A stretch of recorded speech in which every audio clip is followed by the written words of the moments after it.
На ТНВ «Время новостей Татарстана», в студии Алексей Калиничев. Здравствуйте. Вот о чем пойдет речь. В древнем городе о будущем человечества. Важно, что международный форум по межкультурному диалогу проходит в Казани. Что посоветовали эксперты, выслушал Дмитрий Аринин.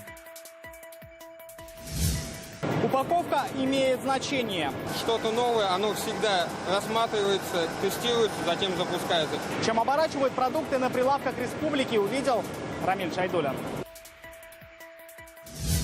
Новый учебный год и новое подозрение на отравление школьников. Состояние дочери ухудшилось, рвота началась. 20 учеников госпитализированы. Что стало причиной? Версии выслушала Альбина Минибаева.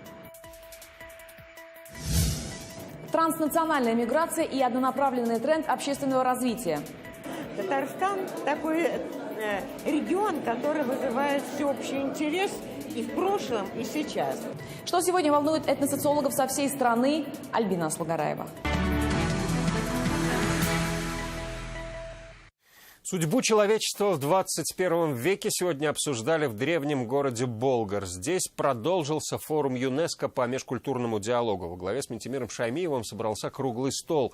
На нем ученые рассказали, как они видят современное человечество и предложили, что делать, чтобы наша история была как можно более длинной. Судьбоносные тезисы выслушал Дмитрий Аринин. Роль ООН и ЮНЕСКО и новые подходы в деле сохранения культурного разнообразия символично обсуждали в новом объекте Болгара, гостинице «Кулгали». Такая международная научная встреча здесь прошла впервые. Один из главных тезисов от ученых-гуманистов – то, что человечество прошло такую давнюю историю в тысячи лет, во многом заслуга именно культурного многообразия. И если сейчас в силу глобализации это многообразие сотрется, то человечество просто потеряет свое лицо. Проведение таких форумов, таких конференций в таком месте, как Республика Татарстан, это уникальная возможность для всех мыслящих людей с пониманием отнестись к тому не только, что происходило раньше, а каким образом этот многовековой диалог и отношение к ценностям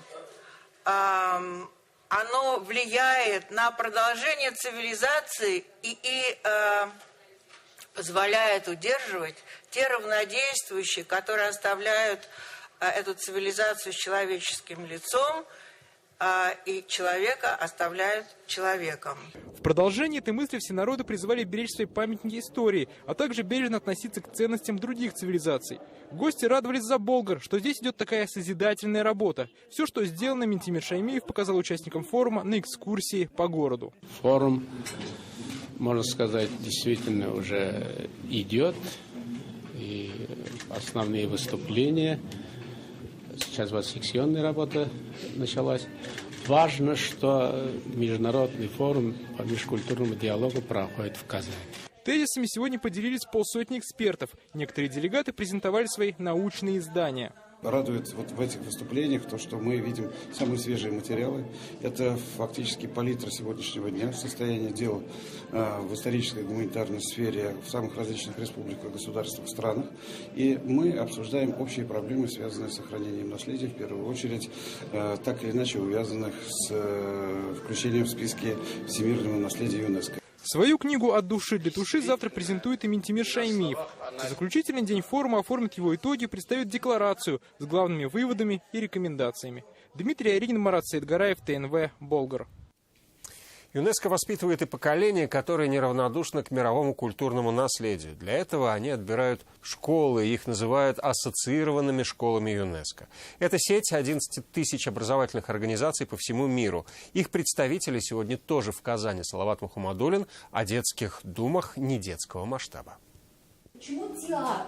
У них нет знака отличия ЮНЕСКО, и объект как всемирный не охраняется. Это обычная школа в спальном районе Казани. Те же уроки и домашние задания. Но в отличие от своих сверстников, эти школьники отмечают все праздники ЮНЕСКО, знают устав ООН и имеют шанс поехать в штаб-квартиру в Париж. У нас были видеоконференции с Казахстаном. Мои одноклассники ездили в разные города на конференции, участвовали там. Я участвовала в конференции в Астрахани, в Саратове и в Москву ездила также. Это одна из 13 ассоциированных школ ЮНЕСКО в республике. Кроме Казани, они есть в Балтасях, Мамадыше и Зеленодольске. Сегодня они делятся опытом со всем миром. Мы встречаем делегации, например, вот Саха-Якутия к нам приезжают. Дети очень хорошо общаются, узнают друг друга, узнают культуру друг друга, знакомятся с историей, с бытом. Как прогулять школу, чтобы это прокатило на 100%?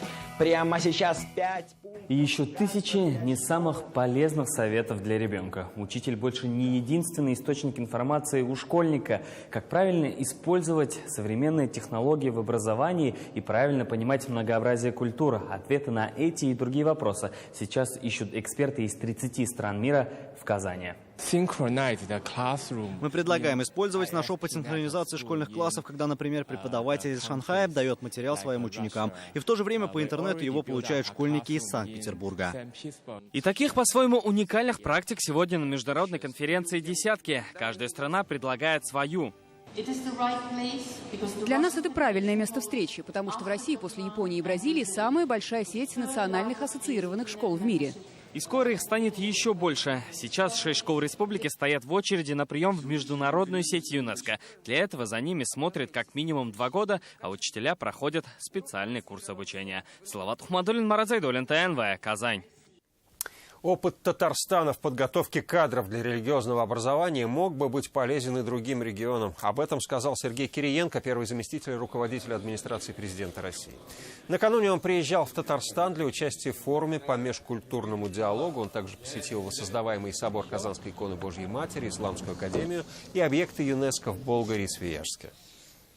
Он высоко оценил работу и руководства республики в части выстраивания работы по межкультурному диалогу. Она упомянула, в частности, о том указе, который подписал Рустам Нургалевичу 4 ноября в один день указ, который, значит, суть которого сводилась к тому, чтобы создать и Болгарскую академию, воссоздание собора, и высокую оценку дал работе Митимира Шариповича. Ну, вы все это слышали в его приветственной речи. В Салабуги на все полки сегодня в особую экономическую зону пришел новый резидент. Это компания Danaflex. Здесь они будут выпускать гибкую упаковку. Предприятие – крупный игрок на рынке полимерных пленок. Новое производство даст около 300 новых рабочих мест. Рамиль Шайдуллин о том, что это даст экономике республики. На станке есть возможность онлайн просматривать, что в данный момент печатается. То есть картинку в живом моменте можно увидеть. Если возникает какой-то дефект, то оператор в любой момент может приблизить, посмотреть, что там происходит. Никаких лекал и красок, весь дизайн от компьютерной программы. Прежде чем готовые майонез, кетчуп или сгущенка окажутся на прилавках, их упаковка проходит через несколько таких этапов. Последний – полиграфия. Завод, он инновационный, здесь много техники, которую даже в России представить негде больше. Поэтому сами технологии тоже интересны тем, что что-то новое постоянно появляется, оно внедряется. То есть у нашего завода направление такое всегда, что-то новое, оно всегда рассматривается, тестируется, затем запускается. Мы всегда стараемся идти в ногу со временем. Скорость техники позволяет выпускать до 22 тысяч тонн гибкой упаковки. Сырье на 70% российского производства. Полиэтилен и полипропилен поставляет Казань-Оргсинтез и Нижнекамск-Нефтехим. Это современнейшее производство. Эта компания занимает 15% рынка России. И сегодня уже здесь проинвестировано более 1 миллиарда 700 миллионов рублей, и эта работа будет продолжена. С новым производством в планах компании охватить четверть рынка страны. Не за горами европейское производство. Есть давние зарубежные партнеры, строится новый завод в Чехии. С открытием этого завода наша компания создаст еще 280 рабочих мест, и мы сможем выйти на 25% доли российского рынка. Вот. Наша выручка планируется с открытием этого завода через несколько лет быть на уровне 30 миллиардов рублей. Это такая действительно большая амбициозная цель для нас. Именно вот так на свет появляется та самая упаковка, в которую после насыпят семечки или, например, завернут мороженое. Как мы видим, это не просто пищевая пленка, а целый конструктор из нескольких слоев материалов и, конечно, дизайна для разных видов продуктов. Для кондитерской и бакалейной продукции, для средств гигиены и бытовой химии первая очередь выпуска рассчитана более чем на 10 разных видов. От приема сырья до готовых тюбиков и пачек. На заводе все автоматизировано. Полностью автоматический, полностью роботизированный. Эта машина у нас первая в России на нашем заводе. Вот. Ну, она полностью современная. То есть это огромный шаг в будущее, и поравняться с нашими коллегами мировыми. Будем стараться. Сегодня на предприятии порядка 300 рабочих мест. Здесь никуда без технологов, полиграфистов и менеджеров. С развитием специалистов должно стать больше. В общей сумме завод должен получить 3 миллиарда инвестиций. Рамиль Шайдуллин, Андерсон Тальцев, ТНВ, Алабуга. Здесь нужно мастерство, трудолюбие и опыт. Сегодня журналисты побывали на Зеленодольском заводе имени Горького. Там выпускают корабли уже на протяжении 122 лет. Здесь работают 5000 человек, почти 500 из них пенсионного возраста, и каждый готов делиться своими навыками с молодыми специалистами. В этом убедился Сергей Хайдаров. Мы находимся в стапельно-достроечном цехе, цех номер 18. В нашем цеху трудится 546 человек. Этот цех Александр Астраханцев знает как свои 5 пальцев. Он один из опытнейших корабелов завода. На днях ему исполнилось 63. Говорит, со временем завод становится все моложе. Статистика показала, больше половины заводчан еще не достигли и 35 лет. На вопрос, что же лучше, опыт или молодость, отвечает, не задумываясь. Главное – качество. Вы знаете, когда у нас в коллективе есть наставник, молодой рабочий приходит, и он ему передает весь опыт, естественно, здесь не должно быть, что вот молодые хуже, старые лучше или наоборот. Заводчане могут выйти на пенсию уже в 50 или 55 лет. Все зависит от степени вредности выполняемой работы. Однако уходят не все. Один из них – 66-летний Владимир Чуранов. Проработал конструктором 44 года. Так сложились обстоятельства, силы есть, пока здоровье есть. Ну и есть определенные задачи, проблемы с заменой кадров. Обучить и передать опыт – вот главная задача старших. Сейчас на заводе 5000 человек. Почти 500 из них достигли пенсионного возраста. И я вообще не считаю, что во главе, например, предприятий стоят такие люди, которые желание есть убрать работающих пенсионеров. Многие в 65-летнем возрасте имеют нормальное здоровье. И если они вели нормальный образ жизни, в принципе, почему бы не поработать конкретно и до 65 лет. Пенсионеры, которые трудятся на заводе, в полной мере получают льготы, предусмотренные законодательством. Сергей Хайдаров, Рамзиль Гарипов, ТНВ, Зеленодольск. Все региональные и федеральные льготы будущим пенсионерам сохранятся. Об этом заявили сегодня в Казанском Кремле. Татарстан полностью готов к исполнению пенсионных поручений президента Владимира Путина. Средства на соцподдержку уже заложены в бюджете республики. Сейчас в Татарстане почти 800 тысяч человек, кто получает льготы. Это выплаты за проезд, субсидии на оплату связи и ЖКХ, бесплатная служба протезирования, а также льготные путевки в санатории. Республика Татарстан примет все необходимые решения по реализации предложения президента России о сохранении региональных льгот женщинам, достигшим 55 лет, и мужчинам 60 лет, независимо от факта назначения пенсии. По прогнозам, по информации, предоставленной Минсоцтруда, в 2019 году по прогнозам этого возраста достигнет 55,5 тысяч жителей нашей республики. Депутаты Госсовета Татарстана подготовили законопроект для поддержки людей предпенсионного возраста. Он сохраняет все льготы, независимо от того, какой пенсионный возраст устанавливается на федеральном уровне.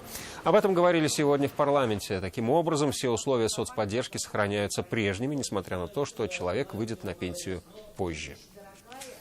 Ряд депутатов, единороссов, внесли новый законопроект. Он звучит так: о внесении изменений в закон Республики Татарстан об адресной социальной поддержке. Он внесен 5 сентября, и он сохраняет все эти меры от женщинам от 55 лет, мужчинам от 60 лет, а также он дает право получить тем, кто выходит досрочно на пенсию. У разбитого корыта может оставить Ульяновский молзавод татарстанских сборщиков молока. Он задолжал поставщикам 942 миллиона рублей. 60% перерабатываемого молока сюда привозят из нашей республики. Ранее татарстанцев кормили обещаниями, но 2 недели назад у завода сменилось руководство.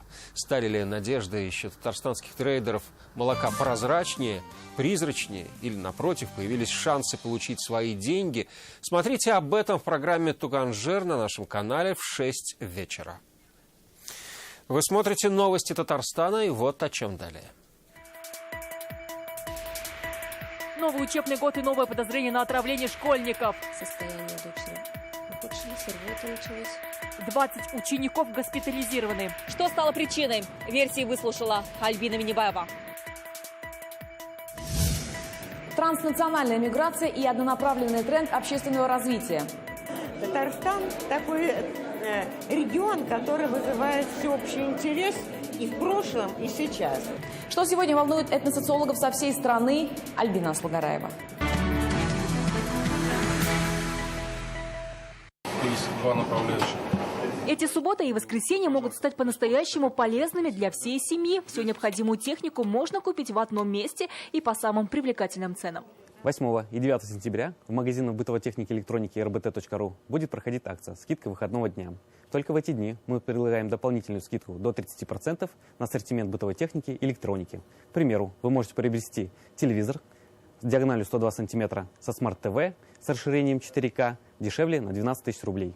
Или же приобрести мощный пылесос дешевле на 2500 рублей. В гипермаркете rbt.ru более 30 тысяч наименований бытовой техники и электроники. Нам очень важен доступный сервис, то есть здесь очень отзывчивые менеджеры, которые активно участвуют в нашем выборе. Все подробности акции у продавцов-консультантов или на сайте rbt.ru. Гипермаркет бытовой техники и электроники ждет всех ежедневно с 10 утра и до 10 вечера по адресу улица Академика Парина, дом 3, ТЦ «Сити-центр». Слова были вырваны из контекста и неправильно интерпретированы. Сегодня в Казанском Кремле сообщили все последние негативные публикации в адрес Рафиса Бурганова. Это не что иное, как фейковая информационная атака. Напомним, на августовском педсовете в Челнах профильный министр, говоря об авторитете учителя, сказал, что когда надо, один классный руководитель может на колени поставить любого родителя. Некоторые издания предпочли связать эти слова с выбором изучения родных языков. Высказывание об учителе никак не касается темы выбора языка. Его слова подчеркивают значимость слова «учитель» в современном обществе. Особенно он подчеркнул значение классных руководителей в образовательном процессе. На наш взгляд, велика вероятность того, что это намеренная фейковая информационная атака. У нас есть информация о том, что ряду СМИ были предложены деньги за отработку этой темы. Уважаемые коллеги, к чести ваших изданий, большинство редакций от этих денег отказалось. Оказана вся необходимая помощь, дети пошли на поправку. Сегодня 20 учеников Актанышской второй средней школы были госпитализированы в ЦРБ с признаками кишечной инфекции. Это школьники от 1 до 6 классов. Ситуацию сразу взяли на контроль Министерство здравоохранения и администрация района. Создана специальная комиссия. Следователи возбудили уголовное дело. Подробности у Альбины Минибаевой. В инфекционном отделении Актанышского ЦРБ сегодня пополнение. Утром с признаками кишечной инфекции сюда госпитализировали 20 учеников. Некоторые почувствовали недомогание еще накануне. Дочка недомогала, у нее не было сил даже сделать домашнее задание. Сын у меня тоже в 1 классе, то же самое, но он у меня не кушает. Не кушает, и он не ел, что в школе. С вечера ничего не было, все нормально было. Началось резко. Все анализы отправлены в Челны на лабораторное исследование. Окончательный диагноз будет известен завтра. Все эти дети сегодня сейчас госпитализированы в инфекционные боксы, в инфекционном отделении лежат. Своевременная помощь оказана. Сегодня всех осмотрели. То есть первым делом, кто обратился, фельдшерам, да, и дальше по классам ходили. Смотрели. В школе учатся 700 детей, и только 20 из них попали в больницу. По словам директора, с 1 сентября в районе поменяли систему питания. Продукты во все детские сады и школы поставляет одна и та же компания. Граф Плюс, Компания Граф Плюс наш основной поставщик продуктов. Мы его называем рестораном, потому что у него основная база – это ресторан. Они нам привозят, и мы здесь готовим. Сегодня в школу немедленно выехала бригада специалистов Роспотребнадзора. Специалистами управления организован комплекс противоэпидемиологических мероприятий в полном объеме с отбором проб для лабораторных исследований, сырье, продукты, смывы с объектов окружающей среды и обследование персонала. Проводится эпидемиологическое расследование всех обстоятельств возникновения случаев заболевания. Точные причины отравления специалисты пока не называют. Вместе с Роспотребнадзором проверку проводит и прокуратура. Детали массового отравления детей станут известны после ряда исследований. Сейчас у ведомств больше вопросов, чем ответов. из-за чего, из-за пищи, может, по сути, что-то было. Может, кто-то подсыпал, пока об этом сказать ничего не можем. Только по результатам анализа лабораторных исследований специалистов Роспотребнадзора. Схожая история в прошлом учебном году была в Арске. Из Казанбашской школы зимой госпитализировали 39 детей. Тогда понесли наказание директор школы и повар. Сегодня следователи возбудили уголовное дело. В ближайшее время будет назначена судебная экспертиза пищевых продуктов и напитков. Также будут проведены другие необходимые следственные действия. Расследование уголовного дела продолжается. Сегодня в районе экстренно заседала комиссия по чрезвычайным ситуациям. Проверит все образовательные учреждения. Руководство района пообещало самые жесткие меры тем, кто допустил халатность в работе. Альбина Минибаева, Ришат Аюпов, Рамиль Закиев, Анна Городнова, Ринат Сафин, ТНВ, Казань, Актанышский район. Школьник из Татарстана Рамзан Рахматуллин завоевал золотую медаль на Международной олимпиаде по информатике, которая проходила в Японии. У него 11-й результат в мире и лучший в личном зачете. У сборной России еще одно золото и 2 серебра.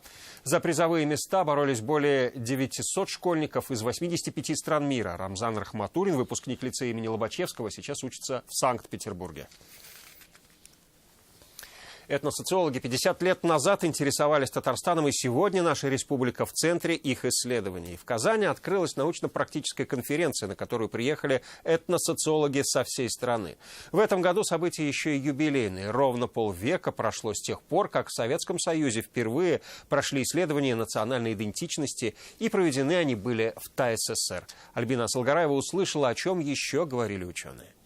Было проведено первое крупномасштабное этносоциологическое исследование в Татарской ССР. Это работа легла в основу остальных этнонациональных исследований в стране. Пособием пользовались эксперты мировой социологической общественности. Тогда примером ТАССР был выбран не случайно. Когда начинались первые социологические исследования, этот регион представлял еще некие средние показатели по стране, по Союзу в целом. И когда задумывали о том, что надо провести какое-то исследование, которое бы отражало общие процессы по стране, выбрали именно Татарстан. Татарстан для ученых представляет интересы по сей день, а сегодня еще и как прогрессивный пример национальной идентичности. А сейчас Татарстан представляет регион, который является как бы моделью возможности применения инновационности. И вот во всех политологических, социологических исследований, культурологических исследований Татарстан всегда изучается с особым вниманием, именно потому, что здесь можно посвятить динамизм. Изучают не только Татарстан, и сама республика занимается социологическими исследованиями. Сегодня в республике в дружбе проживает 173 национальности. Их развитие и быт под постоянным наблюдением ученых. В частности, мы изучаем в ежеквартальном режиме отношение населения к основным общественно-политическим проблемам и вопросам межнациональных и межконфессиональных отношений, состояние межэтнических отношений в Татарстане, установки, принимающие население в отношении мигрантов, вопрос самочувствия иностранных граждан в Татарстане, ситуация православной общины, мусульманской умме и других. Такая конференция не впервые в Казани. Здесь ведущие эксперты, этносоциологи, есть и новые тематики. Так, на повестке вопрос отношений к мигрантам, этносоциальные процессы на селе и в городе и национальный интернет России. Очень интересные различные ключевые моменты, в том числе виртуальные сообщества, что в них, в этих виртуальных сообществах, каких-то, например, которые объединяются на этнической почве, да, допустим, татары, да, там уже, к сожалению, начинает преобладать русский язык, да, что, в принципе, является таким одним из индикаторов уже языковой ассимиляции, да, что уже многие татары, которые живут за пределами республики, они, к сожалению, уже не пользуются, уже не используют татарский язык, а татарский язык теряется. Времена меняются, меняется и терминология. Так, из оборота скоро исчезнет формулировка «толерантность». Ее заменит межэтническое согласие. Эта научная конференция имеет не только теоретическое значение, но и практическое. Вопросы, которые обсуждаются здесь, в перспективе, могут появиться в стратегии государственной национальной политики страны. Альбина Асылгараева, Амир Залюшев, ТНВ «Казань». Он был основоположником медицины. Сегодня третий день фестиваля мусульманского кино, и зрители увидели узбекскую ленту «Свет с Востока». История, религия и человеческие отношения – это все в полнометражной картине Шухрада Махмудова. Есть еще, вы знаете, вторая версия этой картины. Этот ученый заинтересовал с первых строк истории. Шухрат Махмудов – режиссер фильма «Свет с Востока». Снимать фильм о первооткрывателе медицины и открытии в 12 науках было особенно ответственно, признается он. «Свет с Востока» – это о великом ученом нашем Ибн Сина, которого в народе звали Авиценна. Авиценна как семейное дело, а сценарий фильма о великом ученом писала жена режиссера. Личных каких-то таких импульсов не было, я же говорю. Ну, знали Авиценна, великий ученый, великий философ, поэт, но не более. Это было как бы история и история. Но когда столкнулись уже вживую, вот тогда прониклись. Великий шейх Абу Али Хусейн Ибн Абдаллах Ибн Сина. Мусульманин, первый в истории врач и удивительный человек с 5 лет, изучавший все краски науки. Авиценна – один из фильмов, который, безусловно, впечатлит зрителя. Великолепный, потому что здесь очень много сведений, очень много интересного. Здесь же, на Казанском фестивале мусульманского кино, была представлена и вторая картина этого режиссера «Каракуль». А уже завтра зрителей фестиваля ждет не менее интересная кинопрограмма. Здесь же покажут фильмы, которые участвуют в конкурсе, полнометражные игровые фильмы, национальный конкурс и диалог культур. Алина Мусина, Амир Зальшев, ТНВ, Казань. Прогноз погоды на завтра продолжит выпуск новостей, после чего на ТНВ вызов 112. А я прощаюсь с вами до вечернего выпуска в 21:30. До встречи.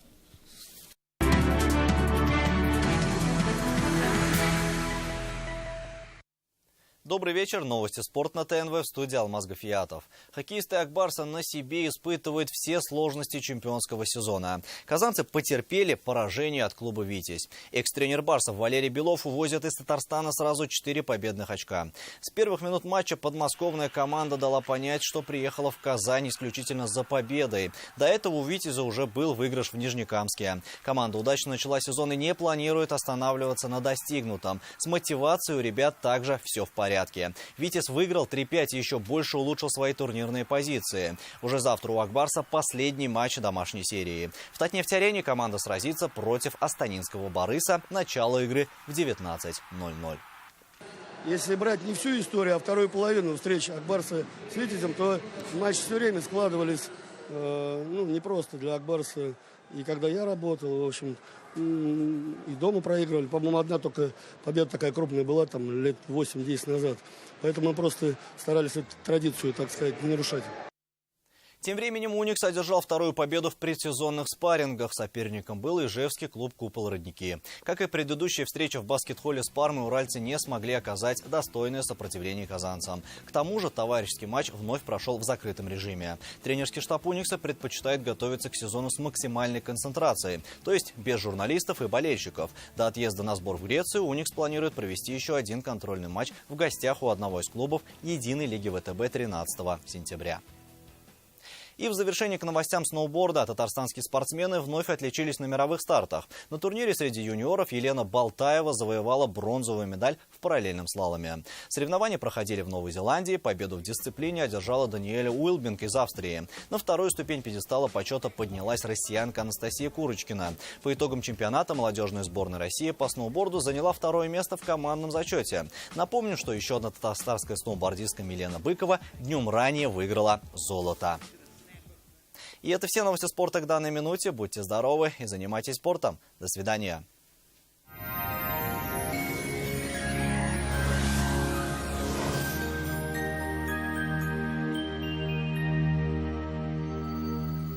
Здравствуйте! Солнечный антициклон подарит жителям республики ясную сухую погоду и 7 сентября. Более подробно после полезной информации. Вам нужен шкаф-купе. Качественный, недорогой и по вашим размерам. Данил Мастер исполнит ваши желания. Успейте заказать со скидкой 20%. Данил Мастер, город Казань, улица Восстания, 23, телефон 2-167-166.